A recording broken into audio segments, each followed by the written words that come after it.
उन्हाचा पारा आणखी वाढणार आहे। मध्य महाराष्ट्र, कोकण, मराठवाड्यामध्ये 3 दिवस उष्णतेची लाट येण्याचे अंदाज वर्तवण्यात आलाय।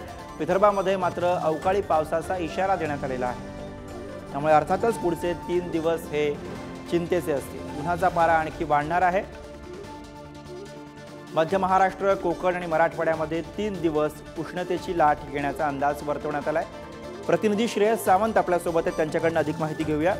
श्रेयस, आणखी चिंता वाढवणारी बातमी, कुठल्या कुठल्या भागामध्ये हा इशारा देण्यात आलेला आहे?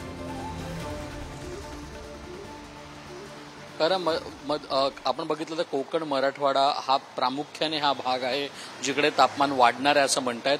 खरं तर आपण बघितलं गेलं तर मागच्या महिनाभरापासून तापमान वाढीच्या अनेक गोष्टी आपण समोर आणल्या आणि ते वाढत होतं। 40च्या वरपर्यंत हा खऱ्या अर्थानं तापमान आता वाढलेलं आहे। पण कुठे ना कुठे अनेक परिसरात हा अवकाळी पाऊस सुद्धा येतोय, अनेक परिसरात वादळी वारे सुद्धा येतात। त्यामुळे कुठे ना कुठे पुढचे 3 दिवस हे चिंतेचे असं म्हणतायत। उत्तर मध्य महाराष्ट्र असो, कोकण असो किंवा मराठवाडा असो, इथं तापमान वाढणार आहे असा अंदाज वर्तवला जातोय गुरु।